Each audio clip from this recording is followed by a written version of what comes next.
Welcome to our press conference with LSC Women Interim Manager Amber Whiteley as we look ahead to Sunday's clash with Aston Villa, mostly on Zoom today. And we'll kick off with Ellie Thomason from BBC Sport. Ellie. Hi Amber, hope you're okay. Hi Ellie.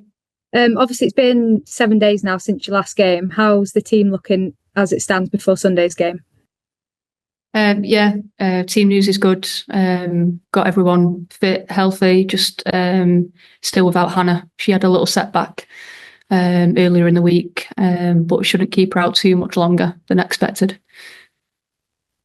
And how's it been this week? Obviously after the game you kind of said it wasn't like you that night when losing to Arsenal. You said it wasn't like us, it wasn't a typical Liverpool performance. What's it been like this week, and are you happy with kind of the preparations heading into the weekend? We've had a good response this week. Didn't expect anything different really. We review and reflect in the same way as we would with coming off the back of a win. So lots to take from that game. They've been really good in training this week, and we're ready for Sunday. And how's Jazz Matthews been this week? I know everyone said after the game they'll rally around and pick her up. Has she taken much picking up this week, or has she just got on with it and bounced back? No, she's been absolutely fine. And going into these last 5 games, obviously you've still got an FA Cup semi-final to play for, but in terms of the league in these last 5 games, how much have you got your eyes on that 5th place finish? Is that what you're targeting? Are you setting those kind of targets yet? I think that's something that we can definitely aspire to. Other than the position in the league, we want to improve every week. We want to improve the performances. I think that's just as big of a focus for us as our, where we finish in terms of our league position. And how have you, obviously before you'd even took charge of a game, when you were named interim manager, you said, you're keen on the job on a full-time basis. Is that still the case? Have you enjoyed kind of your run so far, and is that still your ambitions going forward? Absolutely loved it. Got really good people here in the building. I've said that so many times before. Great staff, great players. Fantastic club to work for. So nothing's changed on that front. Well, and just one question away from this weekend's game and yourself. I don't know if you saw, but this week there was some comments from the Brighton owner saying that obviously they're going to build a purpose-built women's stadium for the club, but he said that it might be an option that female footballers need to play on different types of pitches to men footballers to kind of reduce the risk of injuries. Is that something you've ever kind of thought sorry, I'm putting you on the spot a bit now, but in your time in the game, is that something you've ever thought of that could kind of reduce the number of injuries to female players, or do you think it still needs a lot more research before we kind of get to that sort of conclusion? Ellie, I don't think I've got the right the knowledge to be able to answer that question, to give you a proper opinion. I think go out and do the research, and go forward from there. Thank you. Sorry, that was a bit of a curveball. All the best for this weekend. Thanks, Ellie.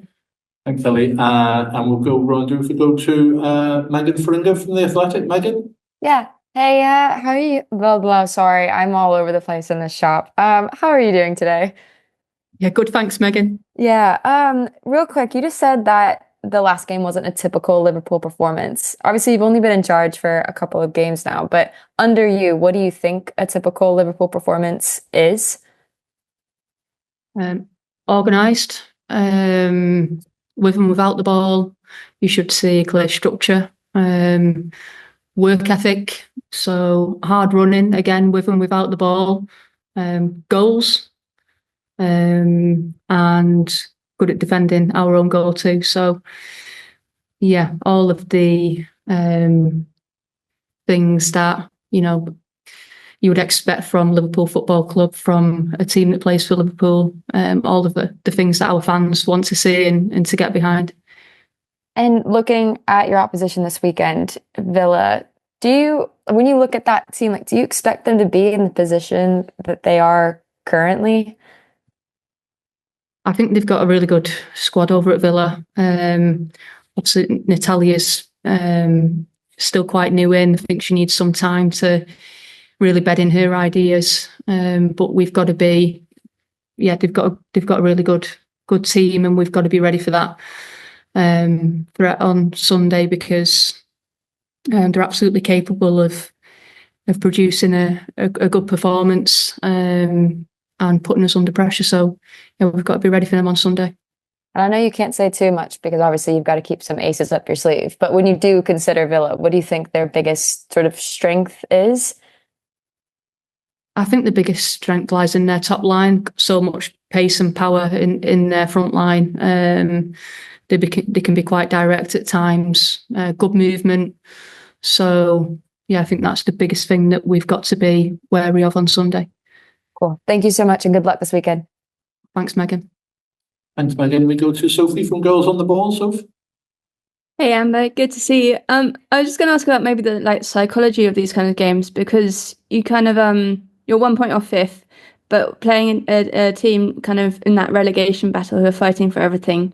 Every game is kind of a cup final for them. How do you balance that psychology on your kind of side? I think rule number one for me, regardless of who you play in, you pay respect to your opponent, and you do that by preparing well and working hard throughout the week. So nothing has changed for us in that respect. So we've, our preparation has been really good.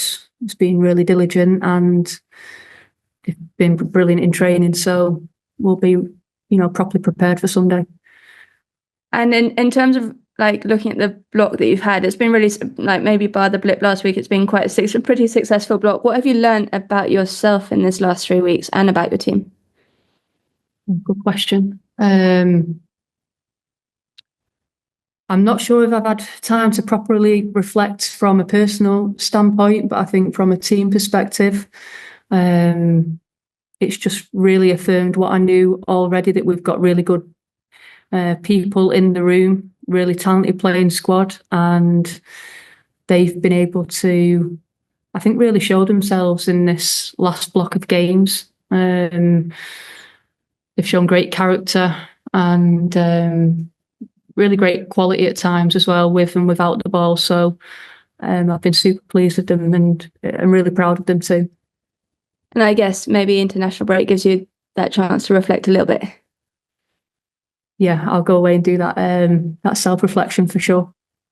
Brilliant. Thank you so much. Good luck on Sunday. Thanks, so thank you. I think we've just got Jeff Pickett left, freelance broadcaster. Jeff, anything from you? Yeah, hi Amber. It's been a big European week this week. I was just wondering what you made of the two games with Arsenal's comeback and then Chelsea's comeback as well. I'll be honest, Jeff, I didn't see either of them, but obviously I've seen the results. I believe that Arsenal were just as good against Madrid as what they were against us on Sunday. So yeah, full credit, I think, to Arsenal and to Chelsea for turning both of those score lines around. The fact that we've got two teams in the semi-finals now, does this reflect just how strong the WSL is becoming? Yeah, I think so, and really pleasing to see, two English teams in the semi-finals of that competition. So yeah, best of luck to both of them. Thanks very much. Thanks, Jeff. I think that concludes us for today. Thank you very much, everyone. Hopefully see a couple of you at St Helens on Sunday. Otherwise, enjoy your football wherever you're seeing it. Thanks very much. Thank you. Thanks, everyone. Cheers, bye.